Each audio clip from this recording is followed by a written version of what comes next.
হাজার হাজার 9-10 এর মেয়েগুলো উশৃঙ্খল জীবনযাপন করে। বাবা জানে, মা জানে মেয়ে প্রাইভেটে, মেয়ে স্কুলে, কিন্তু মেয়ে চলে গেছে কোথায়? পার্কে, রেস্টুরেন্টে। এগুলো হচ্ছে মেয়েদেরকে সুশাসন না করার কারণ, মেয়েদেরকে সঠিক দিক নির্দেশনা না দেওয়ার কারণ। এজন্য সকলকে আহ্বান করছি, আসুন আপনাদের মেয়েদেরকে সঠিক বুদ্ধি দেন, সঠিক জ্ঞান দেন, সঠিক আদর্শ দেন। দেখবেন আপনার মেয়ে হবে একটা আপনার জান্নাত। বলি সুবহানাল্লাহ। আল্লাহ নবী বলছেন একটা মেয়ে একটা জান্নাত। সুশিক্ষা দিবেন না, আপনার জান্নাত হবে হবে না, সুশিক্ষা দিতে হবে, তাহলে একটা মেয়ে একজন পিতার জন্য জান্নাত। আল্লাহ তাআলা সকল মেয়েদেরকে স্বামীর খেদমত করার তৌফিক দান করুন, সকলে বলি আল্লাহুম্মা আমিন। সম্মানিত উপস্থিতি, 2 নাম্বার।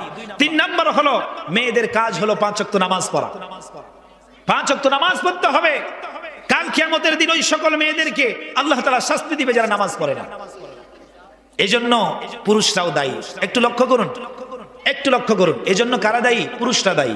এখানে যে অনেক মুরব্বী আছেন, আপনারা দায়ী বাবা। আপনারা কি কিয়ামতের দিন আল্লাহ ধরে নেবে। কেন ধরবে জানেন? আপনি মসজিদে আসলেন, সুন্নত পড়লেন, ফরজ পড়লেন, আবার সুন্নত পড়লেন, বাড়িতে যে ভাত দাও।